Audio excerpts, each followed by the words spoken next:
Reaction, former chair of the House Foreign Affairs Committee, Congresswoman Ileana Ros-Lehtinen. We're glad to have you. Thank you so much, Shannon. Thanks for the invitation. All right, so we're going to talk about different topics, but let's start here with the IRS. What do you make of this admission now, but also an apology that conservative groups were targeted? Well, an apology is almost like a kindergarten ploy. Forget about that. These people should be up before hearings, and I'm glad that Eric Cantor has already said we will have an investigation, we will have hearings. They should be under oath, and they should testify as to who gave the orders.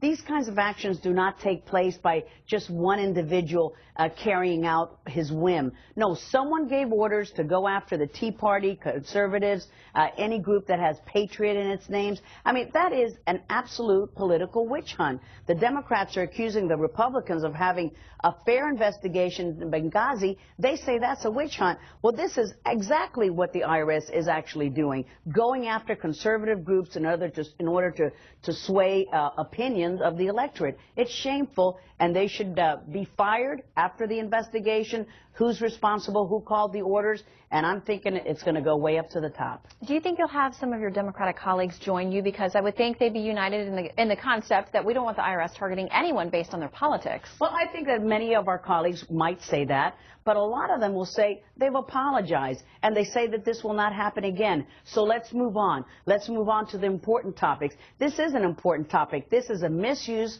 of a government agency that has an incredible power, and then the spokesperson says, I'm not really good at math, and makes light of it. This was targeting conservative groups in order to sway an electorate before the election. This is a very bad accusation. It deserves to be investigated. Apology not accepted. All right, and as Peter noted, Jay Carney has said the president will stand by any need for punishment if there's been misconduct here. So we'll watch that. But another hearing that's coming much more quickly this week, a committee that you have chaired, Foreign Affairs, Foreign Relations, look at how we are doing with Iran as it progresses, by all accounts, to some level of nuclear capability. What's your assessment of where they are now and how we're dealing with that potential threat? Well, I think that this administration has had a failed policy when it comes to Iran sanctions from the get-go. Any time that they can loosen the sanctions, any time that they could give waivers to countries or companies, they have done so. So we're going to hold them to their feet to the fire and say no more waivers, no more exemptions. We're going to hold everyone accountable and make sure that they stop doing business with Iran. If they want to do business with Iran, they are welcome to do so, but they can't also do business with the United States.